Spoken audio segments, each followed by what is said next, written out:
বন্ধুরা, একজন নাবিক এবং ক্যাপ্টেন তার জাহাজকে সমুদ্রের বিশাল আকৃতির ঢেউগুলো থেকে বাঁচানোর জন্য সবসময় আপ্রাণ চেষ্টা করেন, কারণ সে এই সমুদ্র এবং জাহাজ ঠিক তার পরিবারের মতোই ভালোবাসেন। কেননা সমুদ্রে জাহাজ চলাচল করা অন্যান্য যে কোনো কিছু চাইতেও খুব বেশি চ্যালেঞ্জিং, কারণ সেখানে একটি দুর্ঘটনা মানে বিশাল বড় ক্ষতি হয়ে যাওয়া। সুতরাং ক্যাপ্টেন সবসময় চেষ্টা করেন যে কোনো পরিস্থিতিতে নিজের পরিবারের চাইতেও বেশি ঝুঁকি নিয়ে জাহাজটিকে রক্ষা করার জন্য। এই কারণে জাহাজের ক্যাপ্টেন সবসময় চেষ্টা করেন জাহাজটিকে সবচাইতে নিরাপদ জায়গা দিয়ে নিয়ে যাওয়ার জন্য। কিন্তু সমুদ্র কখন তার দানবীয় রূপ ধারণ করে সেটি বোঝা খুবই কঠিন। বিশাল আকৃতির ঢেউগুলো থেকে বাঁচতে অনেক সময় নাবিকরা জাহাজের পথ পরিবর্তন করে গতি কমিয়ে আনেন। এছাড়া বিভিন্ন ধরনের কৌশল অবলম্বন করে একজন ক্যাপ্টেন এবং তার নাবিকরা চেষ্টা করেন সমুদ্রের খারাপ আবহাওয়ায় জাহাজটি যথাসম্ভব দুর্ঘটনা কমিয়ে আনার জন্য।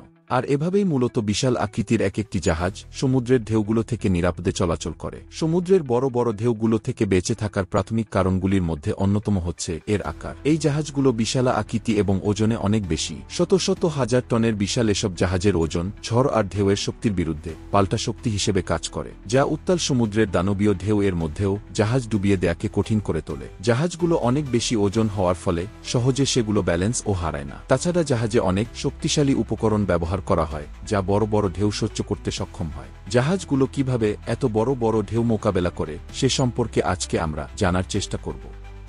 তো বন্ধুরা, রহস্য রিসার্চের আরও একটি নতুন পর্বে আপনাকে স্বাগতম। নতুন বন্ধুদের কাছে অনুরোধ রইল চ্যানেলটি সাবস্ক্রাইব করার জন্য। বড় বড় জাহাজগুলোর ডিজাইন এমনভাবে তৈরি করা হয় যেন তারা সমুদ্রের বড় বড় ঢেউগুলোর প্রভাব কমিয়ে আনতে পারে। তাদের সামনের অংশ সরু হয়ে থাকে যেন ঢেউগুলো বাধাপ্রাপ্ত না হয়ে বরং দুই দিকে ছড়িয়ে পড়ে।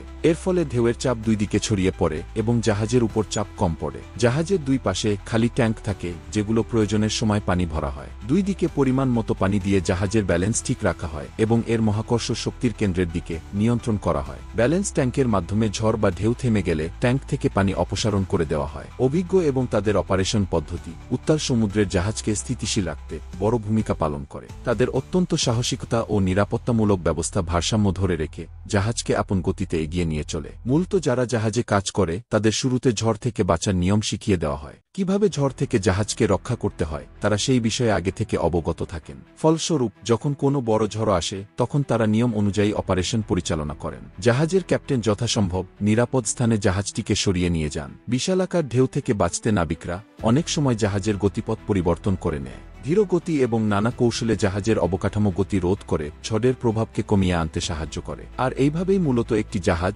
বড় বড় ঢেউ এবং ঝড়কে মোকাবেলা করে টিকে থাকে। আধুনিক জাহাজগুলোতে রয়েছে অত্যাধুনিক নেভিগেশন সিস্টেম যা তাদের ঝড়ের মাঝে সঠিক দিক নির্দেশনা দিয়ে থাকে। ডাটা, জিপিএস, আবহাওয়া পূর্বাভাস দেওয়ার সরঞ্জাম নাবিকদের সঠিক সিদ্ধান্ত নিতে গুরুত্বপূর্ণ ভূমিকা রাখে। জাহাজে থাকা অত্যাধুনিক এসব মেশিন রুক্ষ আবহাওয়ার পরিস্থিতির তথ্য সরবরাহ করে জাহাজকে সঠিকভাবে চলতে সাহায্য করে। এছাড়া বড় জাহাজে দুটি ইঞ্জিন কার্যকর থাকে। দুটি ইঞ্জিন চালিয়ে অনেক বড় বড় ঢেউয়ের সঙ্গে তাল মিলিয়ে এগুলো চলতে পারেন। ঝড়ের সময় জাহাজ একটি বিশেষ কৌশলের নির্দিষ্ট গতিতে চালিয়ে ভারসাম্য ঠিক রাখেন নাবিকরা। এতে ঝড়ের সময় বন্দরের চেয়ে গভীর সমুদ্রে জাহাজগুলো নিরাপদে থাকে। আপনি জেনে অবাক হবেন যে বিশেষ সর্বত্রই ঝড়ের সময় জাহাজ সমুদ্রের তীরে না রেখে গভীর সমুদ্রে চলে যায়, কেননা জাহাজের জন্য সমুদ্রতীর থেকে গভীর সমুদ্রে বেশি সুরক্ষিত। ইন্টারন্যাশনাল মেরিটাইম অর্গানাইজেশনের মতে জাহাজ সাগরে নিরাপদ থাকে। সুপার সাইক্লোন অথবা হেভিক্ট হলে সাগরে জাহাজ ঢেউয়ের সঙ্গে পাল্লা দিয়ে চলতে পারবে। ঢেউ চলে যাওয়ার পর পানিতে আছড়ে পড়বে, কিন্তু কোনোভাবেই এটি ডুবে যাবে না। এতে জাহাজে থাকা মালামালও সুরক্ষিত থাকে। এ সময় জাহাজগুলো সমুদ্রে পাঠিয়ে না দিলে বিপদ আরও বাড়তে পারে, কারণ জোয়ারের পানিতে জলোচ্ছ্বাসের ফলে পানির উচ্চতা বৃদ্ধি পেলে তখন ঢেউয়ের ধাক্কায় জাহাজগুলি উপরে উঠে যায়। পরবর্তীতে জাহাজ যখন নিচে নামে সে সময় জাহাজের তলা ফেটে যেতে পারে, তাই জাহাজগুলো তীরে রাখা হয়। তবে উত্তাল সমুদ্রের ঢেউয়ে টিকে থাকা খুব সহজ কাজ নয়, তবুও এই চ্যালেঞ্জ নেওয়ার মতো ক্ষমতা রয়েছে। বড় বড় বিশাল আকৃতির এই সকল জাহাজগুলোতে এই প্রক্রিয়াটি অসাধারণ প্রকৌশলবিদ্যার এক উৎকৃষ্ট উদাহরণ। তার মাধ্যমে বিশাল সব ঢেউকে পেছনে ফেলে সমুদ্রের বুকে এগিয়ে চলে এ সকল জাহাজ। অসংখ্য ধন্যবাদ বন্ধুরা এতক্ষণ ধরে সময় নিয়ে আমাদের কন্টেন্ট দেখার জন্য। যদি ভালো লাগে লাইক এবং শেয়ার করে অন্যকে দেখার সুযোগ করে দেবেন।